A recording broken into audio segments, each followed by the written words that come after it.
Magandang araw mga kaparts. Ang piniprepare ko ngayon ay ang ating gagawing bike repair station. So ito po ay idodonate sa isang lugar na kung saan ay nakita natin na maraming mga bikers at maraming mahihilig magbike pero wala gaanong mga shop at nahihirapan silang gumawa ng mga bike lalo na pag nasisira. So karamihan dito sa lugar na ito mga estudyante.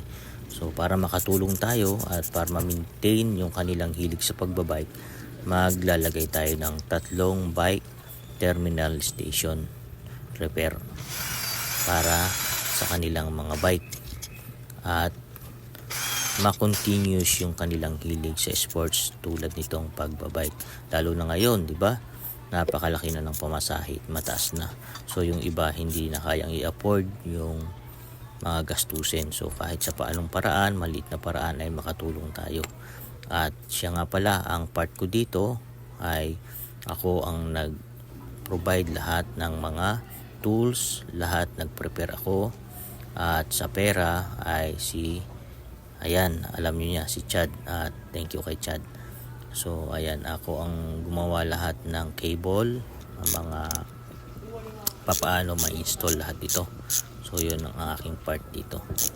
So at ayan ang ginagawa natin, no? Nilalagyan na natin ng mga cable tie yung ating mga tools na ilalagay sa terminal para intact siya doon sa area. At ayan, at ang ganda ng idea na to, no? At ito namang idea na to ay makikita nyo sa huling video kung saan tayo nagkaroon ng dahilan para gawin din itong bagay na ito. So malaking tulong ito sa mga, lalo na sa mga magulang na nagpapaaral sa mga anak, no? Less sa gastos ng mga maintenance ng bike at at the same time yung anak nila ay hindi magbibisyo ng ibang bisyo na mga bawal. Matututok sila sa pagbabike, ayan, at matututo rin sila sa pagmemekaniko, lalo na kung ganito may mga terminal na may mga gamit na pwedeng gamitin nila. At alam naman natin na sa mga estudyante ang mga pera niyan ay budget lang at karamihan, hindi naman lahat ay hindi makakabili ng gamit na pang-ayos ng bike. Although yung mga pyesa pinagpipilitan nila na makabili sila para lang magkaroon ng bike. Pero pagdating na sa mga tools, alam niyo yan, yan ang nangyayaring literal, hiram-hiram lang. Kasi syempre, yan namang mga yan ay mga wala talagang hanap buhay pa at nag-aaral pa yung mga yan. So, talagang tsatsagain nila manghiram lang kung saan makakahiram. So, ayan. Dito sa ating naisip na paraan, ni Chad na paraan ay napakaganda at napakalaking tulong nito. Hindi lang sa mga batang estudyante at lalong-lalo na sa mga magulang. At ayan, piniprepare na natin at ibinabox na natin isa-isa. Natapos na natin lahat ng mga kailangan para maipaship na natin papunta dun sa lugar kung saan tayo magbibigay ng ganitong bike terminal. So ayan, meron na rin mga nilagay ako na mga free na mga pang vulcanizing kit, mga patch, pang patch yan, kasama na dyan yung pandikit. Ayan, so tatlong ganito to, no, na terminal. Ayan, so ipakita ko na lang din yung isa-isa ng sa terminal kung ano yung mga piyesang makikita nyo doon, mga tools. Ayan, ang chain cutter, winilding na lang natin yan. Mayroon tayong spoke wrench para sa rayos, para makapag-align sila ng gulong. Mayroon tayong adjustable multipurpose wrench para yan pang partner dito sa mga close and open wrench natin na 14, at doon na rin natin isinama yung pang sikwat.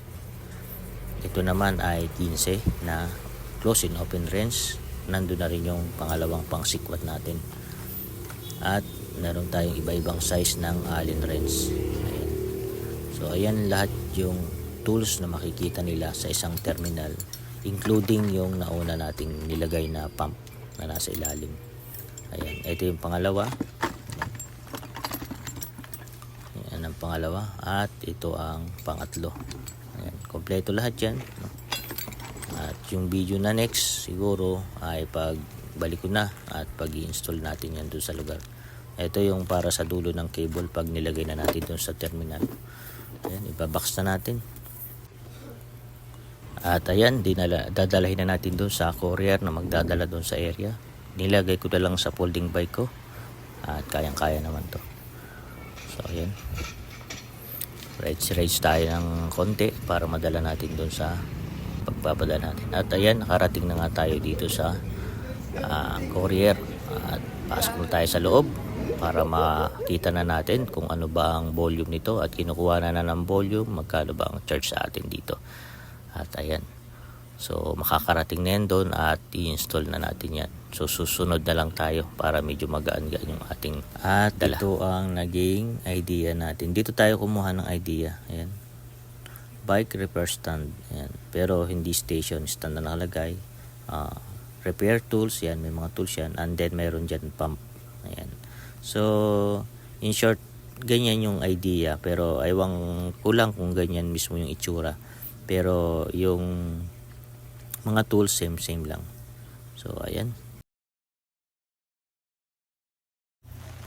At ayan, hanggang dyan na lang muna ang aking video. Ang part 2 na lang po nito ay pag na-install na natin doon sa lugar yung ating mga ginawang bike repair tools. At pakipalo na lang din po ako sa aking YouTube channel. Andyan po yung link sa baba at ipa-plus ko na rin dito sa screen. Ayun, ayan pong video na yan na nakikita nyo, nag-rides po ako ng may bagyo or malakas ang ulan. So nung kung experience yung hindi ka napapagod sa pagbabike, gaano man kalayo yung bundok, gaano katarik, walang kapagod-pagod. At ayan, pagkatapos nating mag-rides at nakarating na tayo dun sa ating lugar, sa bahay natin, nagkape tayo, pero nandun pa rin tayo sa ulan at napakasarap na experience. Ayan, yan yung mga experience na hindi kayang bayaran ng pera. Kahit wala kang pera, masaya ka.